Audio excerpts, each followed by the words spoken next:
자, 세 번째 초음파 탐상입니다. 자, 초음파 탐상 원리부터 보면 초음파는 자, 요 그림을 한번 보면서 할게요. 자, 초음파 발생 장치에서 초음파를 발생해서 초음파 발생 장치에서 초음파가 가서 그다음에 초음파가 여기서 요 진동자를 건드리면 여기서 초음파가 이쪽으로 이게 시편이거든요. 여기에 물체 초음파가 진행을 하는데 진행했다가 정상적으로 결함이 없으면 맨 밑에까지 요까지 갔다가 이렇게 돌아올 겁니다.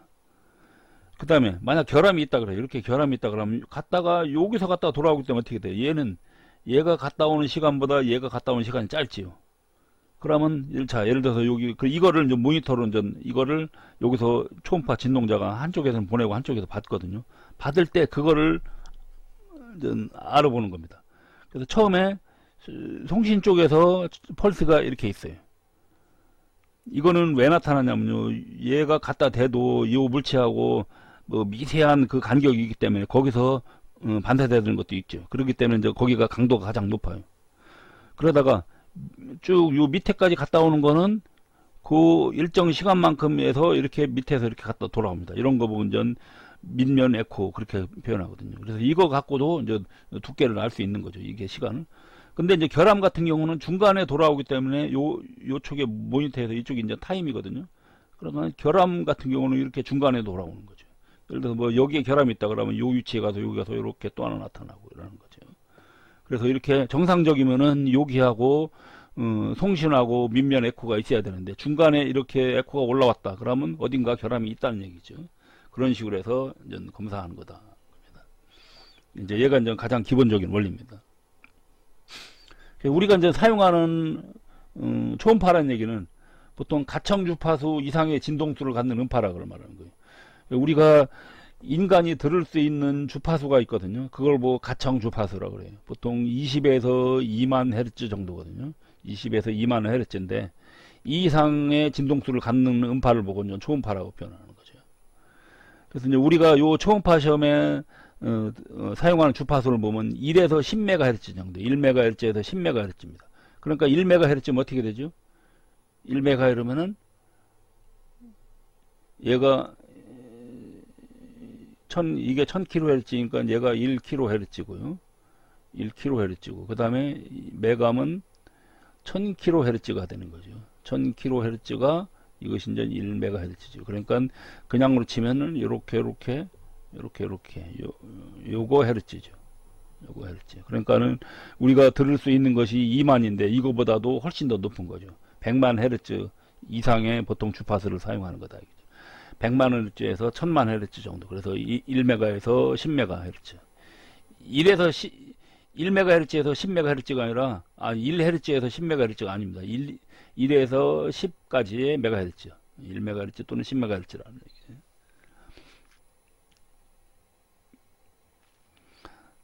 이 초음파의 원리에 보면 압전 효과라는 게 있어요. 압전 효과요. 압전 효과는 송신된 주파수가 검사체를 거쳐서 수신이 될 때, 그러면 초음파가 여기에 진동이 되거든요. 진동이 되면 어떻게 됩니까? 여기서 처음에 전기가 가서 전기 자극에서 얘를 진동을 시키면 그 진동에서 초음파가 발생됐어요. 갔다가 돌아올 때 또다시 여기에 수신기 쪽에서는 초음파가 들어오면 그 초음파의 진동을 다시 뭘로 바꿔줘야 돼요? 전기로 바꿔줘야 되죠. 그것이 압전 효과입니다. 전기로 발생하는. 그래서 초음파가 탐촉자를 진동시켜서, 그래서 갔다 돌아오는 초음파가 진동시켜서 전압의 발생하는 현상을 보는 압전 효과입니다. 자, 이 초음파의 그러면 장점이 뭐냐, 이게 투과력이 상당히 높습니다. 투과력이 높기 때문에 두꺼운 재질 또는 뭐 깊은 곳의 결함도 검출이 가능하다는 거죠. 그 다음에 감도도 무지하게 높습니다. 감도도 높아서 미세한 결함 검출도 가능하다는 거죠. 그 다음에 또 탐상 결과를 또 바로 얻을 수 있죠. 왜냐하면 모니터상으로 바로 나오니까요. 그 다음에 자동화도 가능해요. 자동화로 예를 들어서 어떤 우리가 그래서 다리 같은 거 검사할 때 이런 다리가 있다 그래요. 그러면 다리에 여기 어떻게 균열이 갔나 안 갔나 검사할 때 여기에 초음파기를 쭉 이렇게 지나갑니다. 자동으로 쭉 지나갈 때 모니터만 바라보고 있으면 되는 거죠. 그래서 자동화도 가능하고, 그 다음에 검사할 때 한쪽만 있으면 되는 거죠. 한쪽, 왜 그러냐면 한쪽에서 쏘고 한쪽에서 받으니까요. 그런 건 결국은 요 한쪽에서 모든 걸 다 하는 겁니다. 물론 초음파가 이런 초음파도 있습니다. 얘가 예를 들어서 물체라고 하면 여기서 초음파를 쏩니다. 여기서 이제 송신이라고 그러죠. 송신을 하면은 수신을 여기서 하는 방법도 있어요. 여기서 수신하는 방법도 있거든요. 그래서 초음파가 이렇게 갔을 때 예를 들어서 이제 정상적으로 가면 이렇게 가야 되는데 여기에 결함이 있다 그래요. 그러면 얘는 여기를 통과를 하지 못하죠. 이걸 통과를 하지 못하기 때문에 이쪽으로 가질 않지요. 이렇게 하는 방법도 있고, 근데 이거는 전 송신과 수신이 다 별도로 필요한데, 그렇지 않고 아까처럼 그런 거, 여기에 요 장치 하나에 여기에 한쪽에는 송신이 있고 한쪽에는 수신이 되는 겁니다. 수신과 송신을 별도로 같이 하는 거죠. 그래서 송신 쪽에서 보내서 돌아오는 반사파를 갖고 하는 것이 이제는 하나만 갖고 하는 거죠. 그래서 한쪽만 있으면 검사가 가능하다. 그 다음에 내부 불연속의 위치도 알 수 있어요. 위치. 왜 그러냐면 그 돌아오는 시간 갖고 알 수 있는 거죠. 예를 들어서 여기 얕은 데 있다 그러면 빨리 돌아올 거고, 좀 더 깊은 곳에 있다 그러면 더 늦게 돌아오는 거죠. 그 다음에 크기도 알 수 있습니다. 크기도. 이렇게 왔다 갔다 하다 보면 이것이 예를 들어서 이제 이렇게 쭉 진행할 때 얘가 어디서부터 나오기 시작해서 어디까지 나오나 그걸 알 수 있는 것 같고, 이제 크기. 그 다음에 방향도 알 수 있고요. 그 다음에 모양 같은 것도 어느 정도 정확하게 측정이 가능하다. 이제 모양 같은 거 할 때요, 이쪽 서만 쏘는 것이 아니라 이쪽 서도 한번 쏴보면 되죠. 이쪽 서부터 쏴보면 이것이 뭐 예를 들어서 이런 모양인가 또는 이런 모양인가를 어느 정도는 대략을 알 수 있는 거죠. 그리고 인체나 환경에 대한 전혀 오염이 없지요. 그런 전 장점이 있습니다. 그 다음에 단점은 이제 어느 정도 좀 지식이 필요하고 숙련된 기술이 필요합니다. 그래서 이런 거를 요거를 해서 그 다음에 이렇게 이제 피크가 나올 때, 이 피크가 나올 때 피크를 해석할 수 있는 능력이 있어야 되고, 그 다음에 여기서 나온 예를 들어서 미세한 피크가 있는데 이런 미세한 피크를 이것이 긴가 아닌가를 확인하려면 어느 정도 숙련된 기술이 필요하다는 얘기죠. 그 다음에 표준 시험편이나 대비 시험편이라는 게 필요합니다. 왜 그러냐면 현재 이 기계가 지금 정상 작동하나 안 하나를 그거를 표준 시험편이나 대비 시험편에 거기다 한번 해보고 테스트를 해보고 나서 그 다음에 해야 돼요.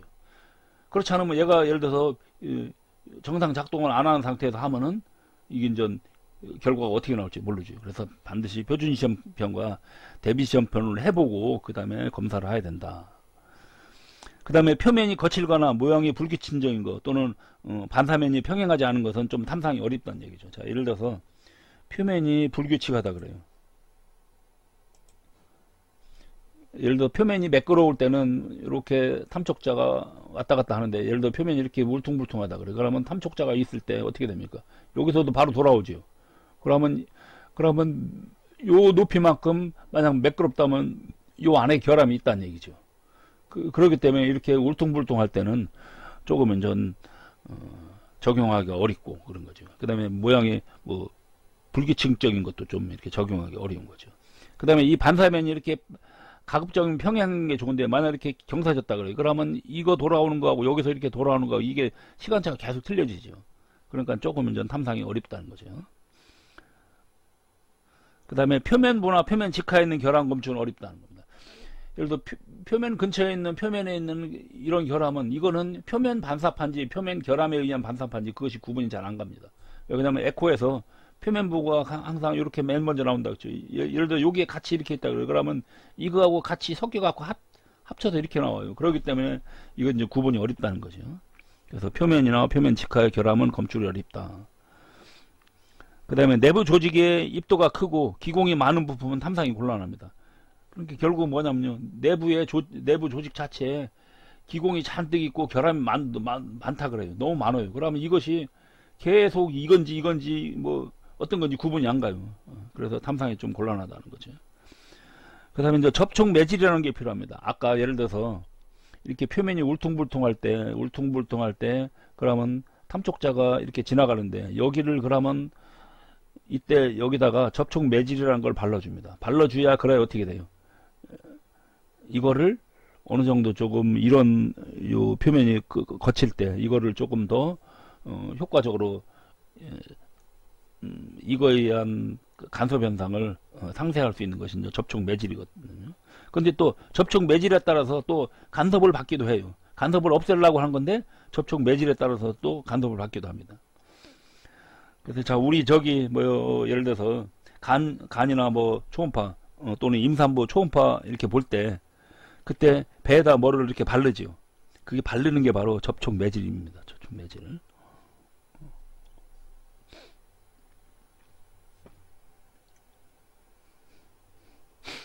그 다음에 파의 진동 형태, 초음파의 진동 형태는 크게 네 가지 파가 있습니다. 첫 번째 이제 종파라는 게 있거든요. 종파는 L파 또는 압축파를 합니다. 그래서 종파는 입자 진동 방향이 파의 진동 방향하고 평행인 겁니다. 그러니까 파가 이렇게 지나간다 그러면 입자는 이런 식으로 진동하는 거죠. 그래서 이거 방향이 하고 이렇게 평행인 겁니다. 그래서 파의 진행 방향과 입자의 진동 방향. 그러면 파가 이렇게 입자 진동이 이렇게 움직이는 거죠. 왜냐하면 파가 진행 방향이 이쪽이면 진동도 이렇게 해서 이쪽 방향으로 진동하는 거니까. 그래서 이제 진동과 파의 진행 방향이 평행인 거다. 그래서 압축과 희박, 그러니까 압축하고 도로 이렇게 풀어주고 이것이 이제 반복으로 진행되는데 이렇게 이제 진동을 하면서 계속적으로 이렇게 쭉 진행하는 거죠. 이것이 속도가 가장 빠릅니다. 그 다음에 이제 횡파라고 있어요. 횡파는 S파 또는 전단파라 그러는데 이거는 전 이렇게 평행이 아니라 수직인 겁니다. 그래서 파 진행 방향이 이쪽 방향이다 그러면 입자는 이렇게 흔들리는 겁니다. 이렇게. 그러면 얘는 진동 방향이 이런 식으로 흔들리는 거죠.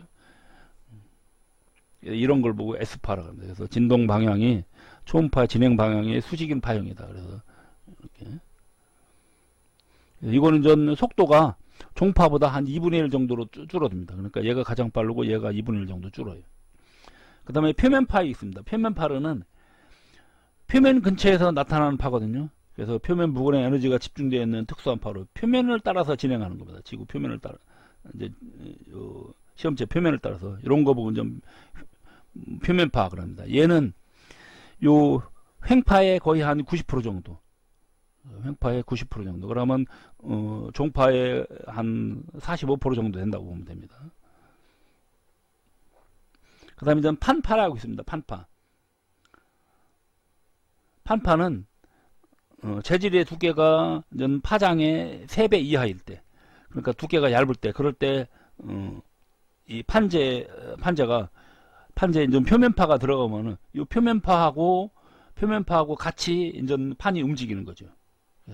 그래서 판재가 마치 이제 뭐 요 표면파하고 같이 움직이겠고 한 장의 판과 같이 진동을 하는 거. 이제 주로 이제 박판, 그러니까 이렇게 아주 얇은 판재에서 일어나기 때문에 그래서 박판의 결합 검출용에 사용하는 것이 판파다. 그 다음에 오른쪽에 보면 초음파 시험 적용 범위가 있습니다. 그래서 내부의 불연속 결함의 크기, 뭐 모양, 뭐 이런 건 당연한 거고, 그 다음에 재료의 탄성계수도 알 수 있습니다. 탄성계수. 왜냐면요, 우리가 지구에서도 뭐 멘틀이 있고, 그 다음에 뭐 지각이 있고, 또 뭐 어떤 게 있을 때, 그런 거에 따라서 이게 파가 틀려지죠. 그래서 그거 갖고 이제 재료의 탄성계수나 또는, 금속의 구조를 알 수 있는 겁니다.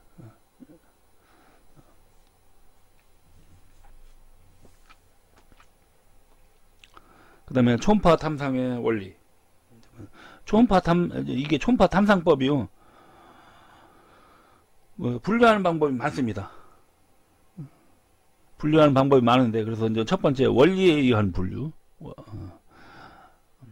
원리에 의한 분류는 펄스 반사법이니, 그 다음에 공진법이니, 투과법이니, 이건 이제 세 가지 법인데, 주로 많이 사용하는 것이, 가장 많이 사용하는 게 펄스 반사법이죠. 펄스 반사법. 가장 기본적인 거죠. 이렇게 돼 있는 거.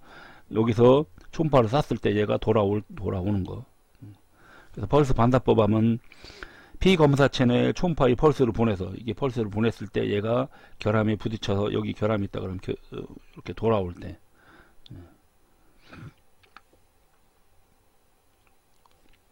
그래서 이것도 이제 펄스 반사법도 다시 또 두 가지가 있어요. 여기다가 직접 접촉하는 방법이 있고, 그 다음에 수침법이라고 써요. 직접 접촉법은 직접 접촉을 하면 되는 거고, 수치법 같은 경우는 예를 들어서 시험체를 이렇게 물에다 담굽니다. 물에다 담궈 놓고서는 그 다음에 여기서 요 물 표면에서 여기서 진동자를 쏘는 겁니다. 이런 거 보고 이제 수침법 그렇게 표현해요.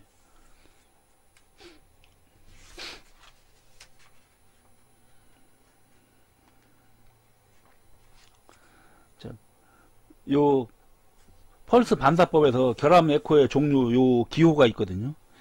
T라는 기호는 송신 펄프입니다. 그럼 맨 처음에 나오는 거죠. F는 흠집 에코고, 이제 B가 이제 바닥에서 나오는 겁니다. S는 이제 표면에서 나온 거고, W 같은 경우는 측면에서 나오는 에코예요. 그래서 요것도 결함 에코의 종류, 요것도 이렇게 좀 잘 알아두세요. 펄프, 흠집, 바닥면, 뭐 표면, 측면 에코 이렇게 있습니다.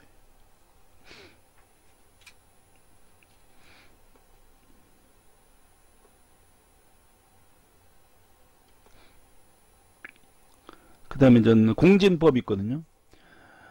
공진법은 탐촉자가 시험제 사이에다가 물을 채워서 이 초음파를 물의 층 또는 막을 통과해서 전달하는 방법인데, 수침법하고는 약간 틀립니다. 그래서 탐촉자가 이렇게 있으면 역시 물에 이렇게 있을 때 여기다가 이 층이 이렇게 갈 때 이런 것이 어떻게 통과하느냐, 그거를 검출하는 겁니다. 그래서 이제 물 같은 경우는 물은 그냥 이렇게 갔다 돌아오겠죠. 근데 얘는 이렇게 갔다가 돌아올 때 여기에 결함 같은 게 있으면 좀 달라지겠죠. 이제 그런 거. 그래서 이제 이런 공진 현상을 이용하는 그런 거. 그다음에 이제 투과법 같은 경우는 이제 투과법은 한쪽에서 송신하고 한쪽에서 받는 거죠. 그래서 자, 여기에 밑에 그림에 있는 거죠. 그래서 이 투과법 같은 경우는 두 개의 탐촉자가 필요한 거죠. 그래서 하나는 송신이고 하나는 수신이다. 그래서 펄스 반사법은 송신도 하고 수신도 하는 거고, 여기서 갔다가 돌아오는 거고, 투과법은 한쪽에서는 송신하고 한쪽에서는 수신만 하는 거죠.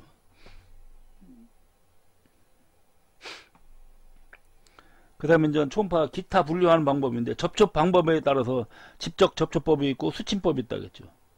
그래서 직접 접촉법은 탐촉자에다가 직접 하는 거고, 수침법 같은 경우는 접촉 매질을 쓸 때 액체 접촉 매질 속에서 초음파 적용하는 거. 그래서 주로 공진법에서 좀 많이 이렇게 쓰는 형태가 수침법이죠.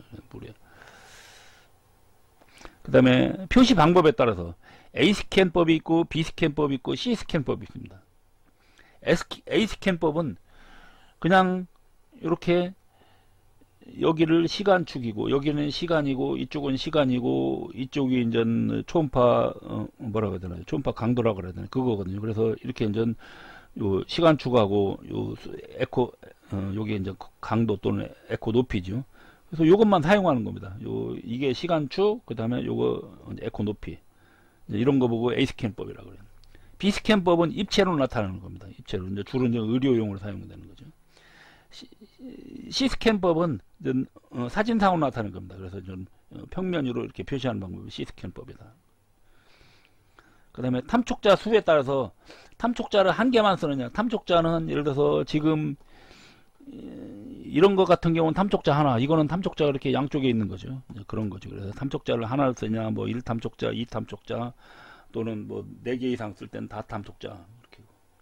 그 다음에 진동 방식에 따라서도 수직 탐상이 있습니다. 수직 탐상 같은 경우는 종파를 주로 이용하거든요. 그러니까 이렇게 하는 겁니다. 시험체에 있을 때 이때 초음파가 들어갈 때 초음파가 수직으로 이렇게 들어가는 겁니다. 물체의 수직으로. 이런 것이 이제 수직 탐상법이에요. 그래서 수직 탐상법은 주로 종파를 사용하는 거고요. 이런 것 같은 경우는 뭐 두께 같은 거, 그 다음에 요 수직으로 할 때 여기 있는 이런 위치 결함 결함 깊이 같은 건 하기에는 조금 편합니다. 그 다음에 수직이 아니라 각도를 주어서 경사각으로 들어가는 게 있습니다. 그래서 사각 탐상법 또는 뭐 경사각 탐상법이라고 하거든요. 이거는 이제 횡파를 이용하는 겁니다. 횡파를 이용해서 시험체 표면에다가 경사를 줘서 입사하는 겁니다. 그래서 지금 뭐냐면요, 이렇게 하는 거예요. 탐촉자가 있는데 탐촉자에서 초음파로 쏠 때 수직으로 쏘는 것이 아니라 이런 식으로 경사지게 쏩니다. 경사지게 써서 얘가 갔다가 뭐 이런 식으로 이렇게 갔다가 돌아오거든요. 이렇게 돌아올 때 이런 이걸 경로를 일일이 다 계산해서 하는 거죠. 이제 이런 것이 이제 사각 탐촉자. 이것이 이제 이걸로 하면은 결함 위치라든지 크기라든지 이런 걸 더 정확하게 알 수가 있다는 거죠. 그 다음에 또 이걸로 하면은 예를 들어서 자 이런 데가 있다 그래요.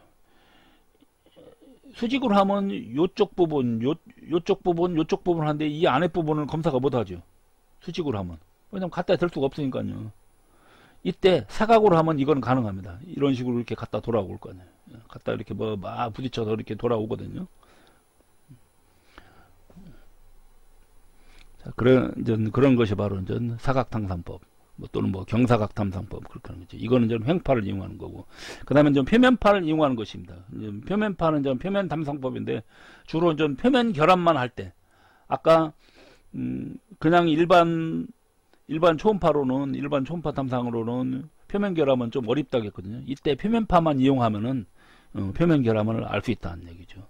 그 다음에 또 박판, 아주 얇은 판 같은 경우는 너무 얇아갖고 이것이 이제 예를 들어 아주 얇은 판이라 그래요. 그러면 갔다가 돌아오기 때문에 이거를 잘 돌아오는 거나 처음에 출발한 거나 강도가 똑같아요. 그러니까 알 수가 없거든요. 이럴 때 이제 판파를 같이 이용하는 방법이 바로 판파 탐상법. 그래서 주로 아주 얇은 박판 같은 데 이용하는 거다 하는 거죠. 자, 탐촉자라는 게 이제 탐촉자가 바로 송신 및 수신 역할을 하는데, 탐촉자는 진동자가 있고 쐐기가 있고 댐퍼로 구성되어 있습니다. 이게 지금 뭐냐면요, 진동자가 있고 진동자가 요 끝에 있고 진동자가 있고 그 다음에 중간에 댐퍼라는 게 있고 이렇게 있거든요. 충진 완충 장치가 있고 쐐기 있는데, 쐐기는 예를 들어서 경사각 탐상할 때, 경사각 탐촉자 같은 경우는 예를 들어서 초음파가 항상 직진 방향으로 가는데 얘를 이 방향으로 가게 하려고 그래요. 그러면 어떻게 하면 됩니까? 이때 여기다가 이렇게 경사를 주는 쐐기를 박아놓는 거죠. 쐐기를 박아놓고 여기에 진동자가 이렇게 있다 그래요. 그럼 어떻게 됩니까? 진동을 이렇게 일으키는 거죠. 그러면 입사할 때 이렇게 입사가 아니라 이런 식으로 입사가 되는 거죠. 그래서 이렇게 진동자하고 쐐기하고 댐퍼가 있는 거죠. 그럼 이제 진동자는 주로 이제 앞전 소자로 만들었죠. 아까 앞전 현상 했을 겁니다. 그래서 그러고서 이제 한쪽에 이제 전극이 붙어 있는 거죠. 그리고 이제 요 진동자의 종류에 따라서 이제 조금 그 탐촉자 성능이 달라지거든요. 그래서 진동자 종류는 이제 수정을 사용하기도 하고, 그 다음에 지르콘 티탄 납이 있고, 그 다음에 황산 리튬이 있고, 그 다음에 니오비움산 납이 있고, 그 다음에 니오비움산 리튬이 있습니다. 대부분 수정 탐촉자는 이제 기준 탐촉자용으로 이걸 기준으로 해서 다른 거 뭐 탐촉자 뭐 성능 측정할 때 그런 때 쓰는 건데, 그래서 얘는 Q를 기호라고 하고, 그 다음에 지르콘산 요거 같은 경우는 고감도용 이런 것 쪽은 분해능이 좋은 겁니다. 분해능.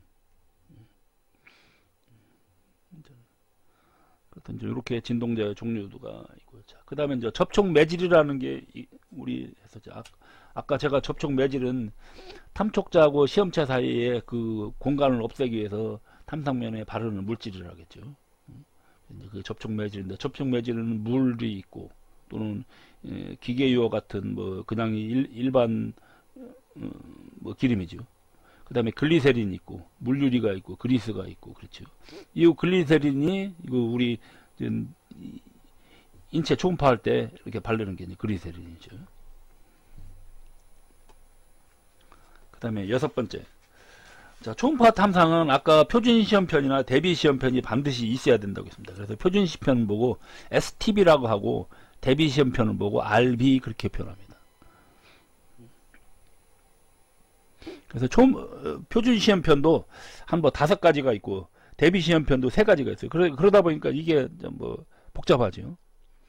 자, 그래서 표준 시험편 5가지 보면은 STB G형이라는 게 있습니다. 이거는 수직 탐촉자의 감도 조정 및 특성 시험, 그 다음에 탐촉자의 성능 시험 이런 데 쓰는 거고, STB N1이라는 게 있습니다. 이거는 요거하고 똑같은데요. 수침법에 적용하는 것이 이제 STB-N1입니다. STB-A1 같은 경우는 요거는 분해능 측정이나 또는 사각 탐촉자 위치, 입사점 위치 측정하는 겁니다. 그리고 이제 굴절 각도 측정하는 것이 요거 STB-A1이에요. A2 같은 경우는 감도나 분해능 검사하는 거고 STB-A2, A3 같은 경우는 높은 데서 또는 뭐 야외 현장에서 사용할 때 사용하는 것이 A3입니다. 그 다음에 이제 대비 시험편 같은 경우는 RB4, A5, A6가 있는데 RB4 같은 경우는 사각이나 수직 탐착에서 탐상 거리의 진폭 곡선 그 다음에 탐상 각도 조절할 때 쓰는 거. A6 같은 경우는 이제 주사 방식인데 이제 이게 주사 방식이라는 얘기는 뭐냐면요, 초음파를 적용하는 방식을 말하는 거예요. 그래서 텐덤 방식이나 또는 뭐 스트레들 방식에서 주로 탐상 각도인데 우리가 여기 이제 주사 각도 얘기를 안 했거든요. 주사하는 방법. 예를 들어서 주사하는 방법은 이런 겁니다. 표면체 이 시험체 있을 때 시험체를 예를 들어서 이런 식으로 이렇게 할 거냐 또는 뭐 이런 식으로 이렇게 할 거냐 뭐 여러 가지 방법이 있습니다. 또는 뭐 이렇게 지그재그 이런 방법도 있고 뭐 여러 가지 방법이 있거든요. 이제 뭐 그런 형태를 말하는 겁니다. 그 다음에 A6 같은 경우는 곡률을 갖는 시험체. 그러니까 주로 뭐냐면 약간 이렇게 이런 시험체 해서 이런 그 입사점의 굴절각, 그 다음에 거리 진폭 같은 거 이런 거 하는 것이 이제 A6다는 얘기죠.